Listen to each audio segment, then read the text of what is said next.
Shalom saudaraku dalam Tuhan. Saudara, banyak orang menyampaikan klaim kosong terhadap Tuhan Yesus. Seperti di video berikut, di mana Haikal Hasan mengatakan bahwa Yesus diangkat menjadi Tuhan. Nah, sebelumnya mari kita melihat videonya. Dan semua orang juga tahu bahwa pertama kali Yesus diangkat jadi Tuhan tahun 325 di Konsil Nicea. Everybody know. Nah, itu dia videonya. Dan saudara ulang Tuhan, di kesempatan ini saya ajak kita ya sama-sama belajar tentang ketuhanan Yesus dari Bapak Bambang Nursena, sekaligus menjawab tuduhan daripada Haikal Hasan di video tadi. Jadi gini, pertanyaan-pertanyaan yang masuk ini tentu bisa dipahami karena mereka, teman-teman yang bertanya ini, memahami iman Kristen dalam perspektif agamanya. Jadi kalau dikatakan mulai kapan Yesus diangkat jadi Tuhan, nggak pernah ada yang angkat dia jadi Tuhan. Ada dua makna yang harus dipahami dalam konteks iman Kristen. Yang pertama berkaitan dengan keesaan Allah. Yesus itu disebut sebagai anak Allah atau firman Allah itu dalam konteks keilahian. Di dalam bahasa Ibrani ada dua kata yang bisa diterjemahkan keilahian dan ketuhanan. Yang pertama kata Elohim atau Eloah. Itu bisa diterjemahkan dalam bahasa Arab Al-Ilah, Allah.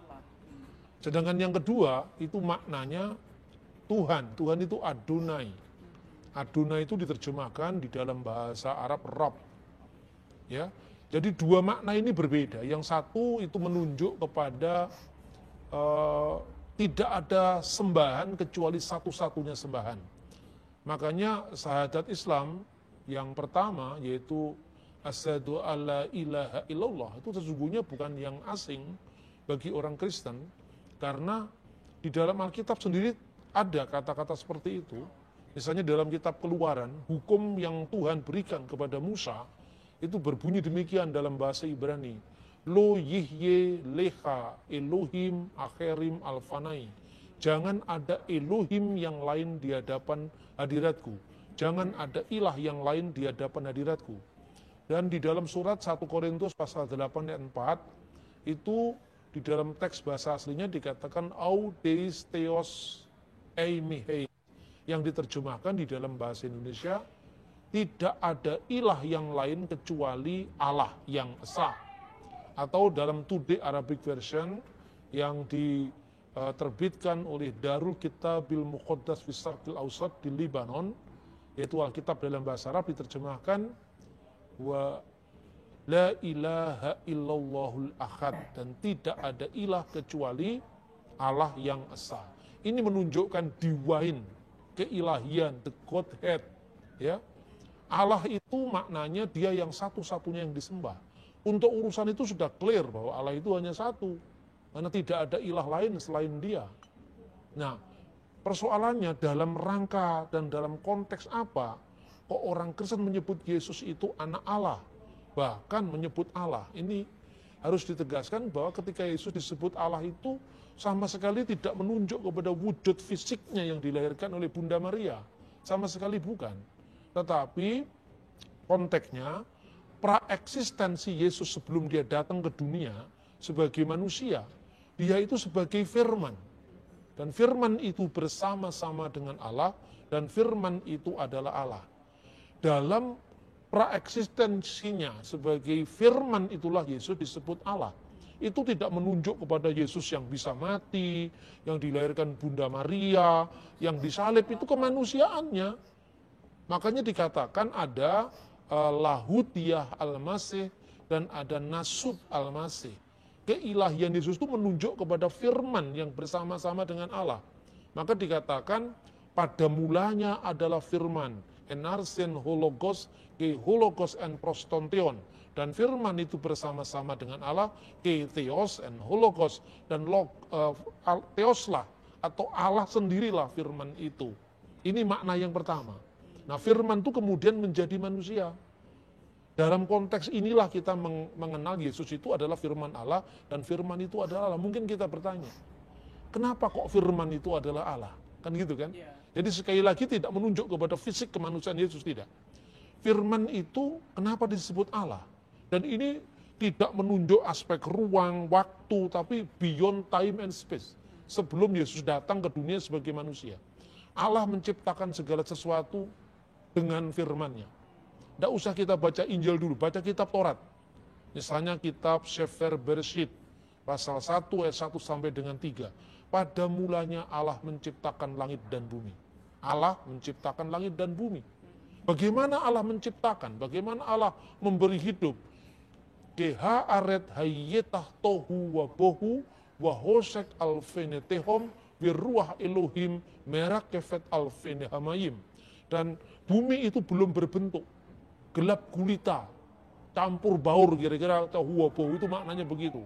Gelap gulita menutupi samudera raya, dan roh Allah wiruah Elohim merak kefet alfenehamayim, melayang-layang di atas permukaan air. Jangan dibayangkan airnya lebih besar daripada roh Allah. Itu hanya kata kiasan, artinya Allah itu memberi hidup dari daya hidupnya sendiri. Dari sumber hidup ilahi dia menyalurkan kehidupan kepada ciptaan yang baru dalam proses pembentukan. Wa yomer Elohim, dan berfirmanlah Allah, Zehiur wa yehiur, jadilah terang maka terang itu jadi. Jelas bahwa Allah menciptakan dunia lewat firman-Nya dan memberi hidup lewat rohnya. Maka ajaran Trinitas itu berarti Allah itu tidak pernah terpisah dari firman-Nya dan rohnya. Seperti manusia memiliki pikiran dan memiliki roh, itu satu dengan manusia itu. Jadi Tritunggal itu tidak menunjuk kepada tiga wujud yang terpisah. Tritunggal itu menunjuk kepada Allah yang esa, wujudnya itu, the existence itu disebut Bapa, sumber hidup yang ada dalam diri Allah, bagi dirinya sendiri maupun bagi ciptaan itu disebut Ruach HaKodes atau Roh Kudus atau Ruach Elohim atau Roh Allah. Dan Roh Allah itu bukan malaikat, itu kan pandangan orang lain. Imam Kristus tidak pernah mengajarkan seperti itu. Dan firman Allah, pertanyaannya, lebih dulu mana Allah dengan firman-Nya? Kalau dikatakan lebih dulu Allah, wah berarti Allah sudah ada, firman-Nya pernah tidak ada. Itu berarti Allah pernah bisu, pernah tidak bisa menciptakan apa-apa. Jadi firman di sini maksudnya bukan sekedar kata-kata verbal atau kalam, tapi kalimah dalam bahasa Arab. Makanya dalam Injil bahasa Arab disebutkan fil badi'il kanal kalimah wal kalimatu kana indallah wa kana kalimatullah. Pada mulanya adalah firman, dan firman itu bersama-sama dengan Allah, dan firman itu adalah Allah. Firman itu harus sama kekal dengan Allah. Firman itu menunjuk kepada hikmat Allah, akal ilahi, pikiran Allah, ya, sabda Allah, kan apa yang diciptakannya dari sabdanya jadi. Kalau Anda katakan lebih dulu firman-Nya, lalu firman-Nya siapa? Yaitu Allah dengan firman-Nya tidak bisa dilepaskan. Begitu juga roh dengan Allah. Allah dengan rohnya lebih dulu mana? Kalau dikatakan lebih dulu Allah, lah terus rohnya siapa itu? Masa Allah pernah ada tanpa rohnya? Berarti pernah almarhum apa? Kalau dikatakan bahwa roh itu lebih dulu, lah rohnya siapa? Maka wujud dengan firman-Nya, dengan rohnya tidak bisa dilepaskan. Maka dikatakan Bapa, Firman, dan Roh Kudus, ketiganya adalah satu. Itulah makna keilahian Yesus. Jesus as God, Yesus sebagai Allah, itu tidak menunjuk pada fisik kemanusiaan Yesus. Baik, saudara Tuhan, itu videonya. Kita sudah simak pesan daripada Bapak Bambang Nursena, sekaligus menjawab klaim kosong Haikal Hasan di video tadi, yang mengatakan bahwa Yesus diangkat menjadi Tuhan. Dan saudara dalam Tuhan, ya, pernyataan semacam ini sudah sering disampaikan, ya. Misalnya Irene Handono juga yang mengatakan hal yang sama, bahwa Yesus diangkat menjadi Tuhan di tahun 325 Masehi.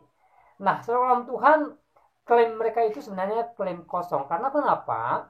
Ya, Yesus tidak diangkat menjadi Tuhan. Bahkan ketika dia datang ke dunia ini, dia sudah menjadi Tuhan. Bahkan sebelum dia datang ke dunia ini, dia adalah Tuhan. Sebagaimana dijelaskan oleh Bapak Bambang Nursena, bahwa pada mulanya adalah firman. Firman bersama-sama dengan Allah, dan firman itu adalah Allah. Jadi Yesus datang ke dunia ini sebagai firman Allah yang menjadi manusia. Ya. Firman Allah yang mengambil rupa manusia dan menjadi manusia. Ya. Jadi kita tahu bahwa ketika Yesus datang ke dunia ini, dia menggunakan dua natur kemanusiaan dan juga natur keilahian. Dan itu tidak bisa dicerna secara akal pikir dalam Tuhan. Hanya bisa dicerna bersama dengan iman. Hanya iman yang bisa mencerna daripada keilahian dari kemanusiaan Yesus. Kalau kita berpikir secara logika memang sepertinya tidak masuk akal, ya. Tetapi kita tidak bisa melogikakan Tuhan Yesus, ya. Karena kuasa Tuhan jauh lebih besar dari logika kita, ya. Tuhan tidak terbatas, logika kita terbatas. Jadi jangan kita memikirkan Tuhan menurut pemikiran kita atau akal logika kita. Tidak bakal kita dapat menjangkau Allah. Tetapi dengan iman, ya, kita percaya bahwa Yesus adalah Tuhan yang datang ke dunia ini, ya, firman yang menjadi manusia. Nah, saudara dalam Tuhan, ya, itulah yang dijelaskan oleh Bapak Bambang Nursena di video tadi. Dan sekali lagi semoga penjelasan beliau memberkati kita, menguatkan iman kita, memberikan kita pemahaman baru bahwa Yesus adalah Tuhan. Dan kalau kita melihat dalam Alkitab, ya, sering saya katakan bahwa, ya, sudah berulang kali Yesus menyatakan diri sebagai Tuhan dengan kemahakuasaannya, dengan hal-hal ajaib yang dia lakukan ketika dia datang ke dunia ini, ya, sebagai bukti bahwa dia adalah Tuhan dari selama-lamanya sampai selama-lamanya. Dia adalah Alfa dan Omega, ya, yang awal dan yang akhir, saudara dalam Tuhan. Bahkan dalam kitab Wahyu, ya, firman Tuhan mencatat bahwa Yesus menjadi hakim yang adil di akhir zaman.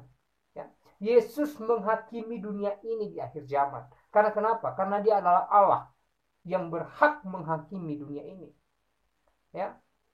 Di dalam perjanjian baru juga, di dalam Injil Matius, Markus, Lukas, Yohanes, kalau kita baca di sana, berulang kali Yesus menyatakan diri sebagai Tuhan. Dia menyatakan diri sebagai pemilik surga. Dia menjamin keselamatan orang yang percaya kepadanya dengan berkata, tidak ada seorang pun yang datang kepada Bapa kalau tidak melalui aku.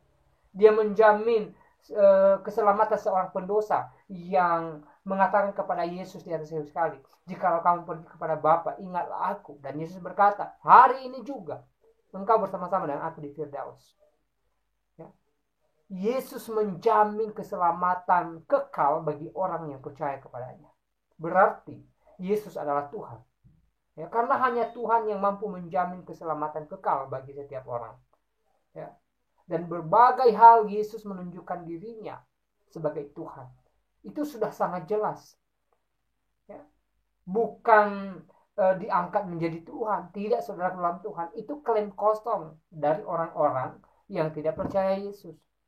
Lucunya orang ini bukan Kristen, tidak percaya Yesus sebagai Tuhan, tapi menyampaikan klaim kosong. Harusnya mereka fokus dengan agama mereka. Kalau mereka mau bicara agama, ya bicarakan agamanya gitu loh. Tapi tidak, anehnya mereka justru membicarakan kekristenan, membicarakan Alkitab, membicarakan tentang Yesus. Ujung-ujungnya apa? Ujung-ujungnya ngawur. Ya, jadi semoga penjelasan Bapak Bambang Nursena tadi memberkati kita, memberikan kita pemahaman baru bahwa Yesus adalah Tuhan, meneguhkan iman kita, dan menguatkan setiap iman kita. Nah, saudara orang Tuhan, saya tidak panjang lebar menyampaikan pesan melalui video ini. Kiranya video singkat yang memberkati kita dan Tuhan Yesus memberkati kita semua. Shalom.